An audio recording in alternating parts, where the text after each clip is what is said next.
right, so thank y'all all for being here today.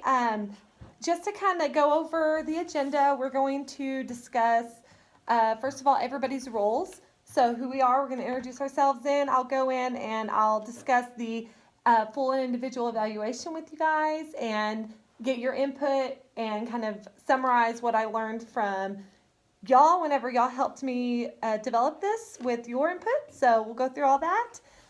Before we begin, I just want to remind Mom that we did give you this whenever you signed the consent to test. And so the evaluation was done because of Brenton's struggles in English. And so when we discussed that, I gave you this, and it's just your rights as a parent. And so I just want to give you another copy just in case. Thank you. You're welcome.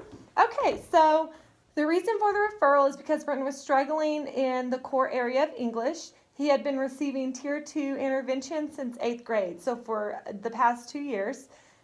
He did start some Tier 3 interventions this year and since November, I believe. And so he's still kind of struggling.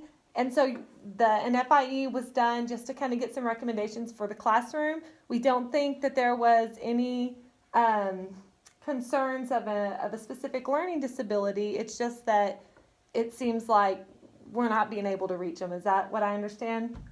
Okay. All right. Perfect. Yes. So that sounds right. All right. Good. So I went over this before this meeting with Mom. So I'll kind of skip over some of that stuff that we've kind of discussed separately as far as like home life language, because y'all have him, so you know that. And Mom, we've discussed this before. Yes. So let's just talk about mainly let's talk about kind of some of the data I got from the teachers. As far as the report card grades right now, he seems to be doing well, has high A's and high A's in all of his classes except for English 2. So I know he's struggling in English 2. It seems that that's the last class of the day. So in English, do you see, Miss Smith, what are you noticing in the classroom? And I know what we've talked about, but can you just remind me of his, kind of like his lack of attention and things like that? He just seems really tired at the end of the day. Yeah. I have trouble getting him to focus in on the board. Mm-hmm. He kind of, you can just tell he's tired. He's kind of talkative. He kind of moves around, gets up out of his seat, and so I think he's having just trouble, paying attention. Right, and whenever I did the classroom observation, I noticed that as well. You asked several questions. It was kind of a more like a vocabulary lesson, and just to kind of remind everybody, he does have English 2 at the end of the day, and it's 45 minutes in length. So, I mean, it's kind of like the very last part of the day. He's active in sports, and he also does band. So he's done all those things in the beginning of the day, and so towards the end, he's got more academics. So part of that schedule we may need to look at.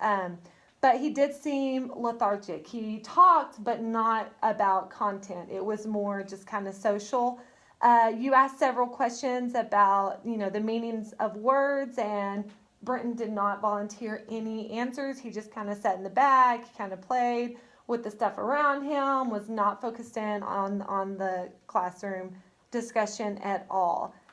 Whenever you called on him for an answer, immediately, without even thinking about what the answer may be, he just said, I don't know. So we are kind of seeing some motivation issues, I think. Behaviorally, he seems, he's not a discipline issue. Would you agree, math and English teachers? Yes. Would y'all agree? He's not really a discipline issue. He's just kind of unmotivated towards the end of the day. So to kind of look at what I tested for, I used the KABC and the KTEA, which is the Cognitive and Achievement Test. And I want to kind of look at, basically, we weren't testing for a learning disability. We were more testing for recommendations in the classroom. So and I've actually got, this may make more sense. I've got a little bell curve here for us to all look at.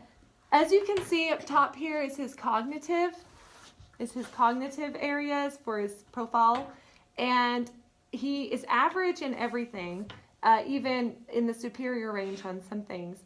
But his lowest is going to be GC. GC is, like knowledge based as far as like language.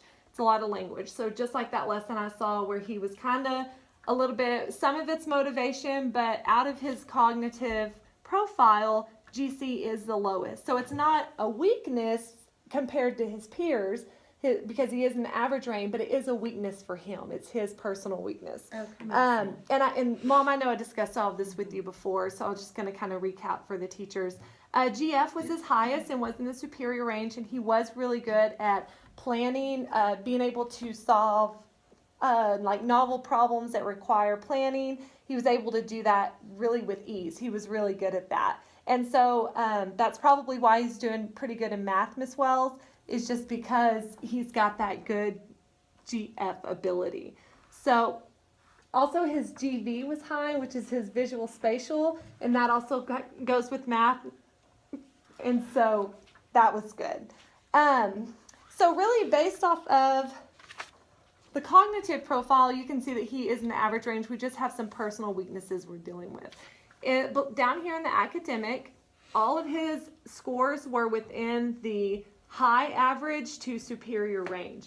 So he's, like we said before, he's not going to qualify for any, specific learning disabilities. So what we're going to do is we're going to try to play off these strengths. So we know that he has a need in GC, which is his language base. He's also got a strength in GF, which is his like fluid reasoning, his planning, things like that.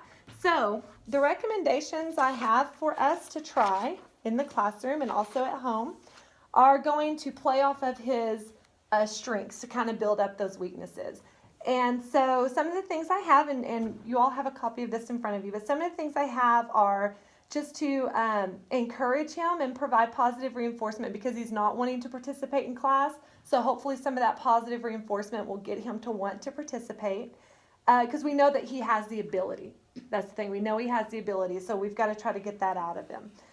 Provide or have him make flashcards of vocabulary words to encourage him to use them during class and at home.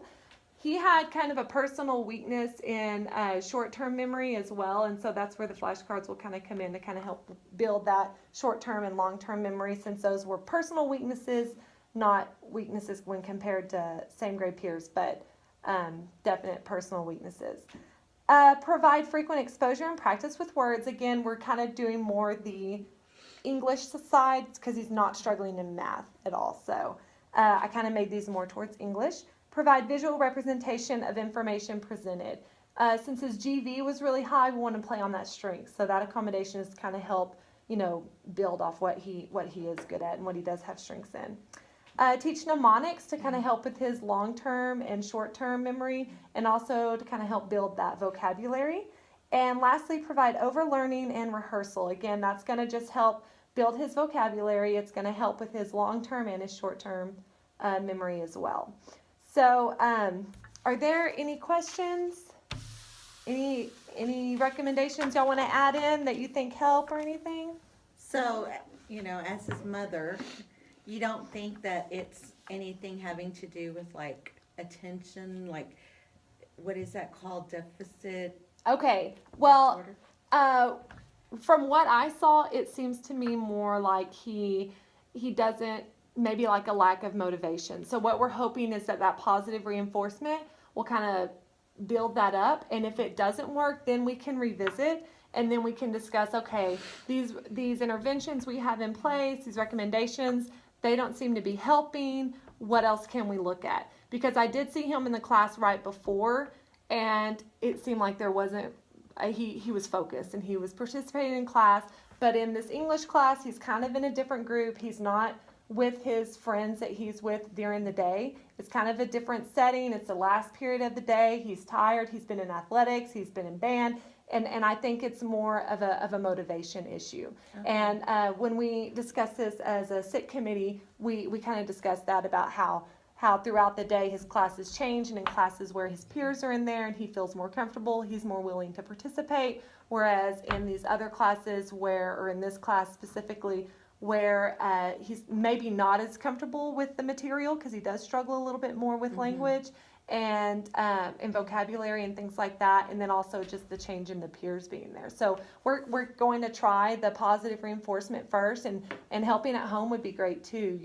Just asking him how his day went, kind of reinforcing him that way, and being supportive there. Like I know that we talked about before that you already do some of that, so that's awesome. But helping him with his vocabulary at home, just trying to build that, and then we'll reconvene and just kind of see where he is, and towards the end of school, and if attention is still maybe an issue, then we'll discuss that Okay. and see about that.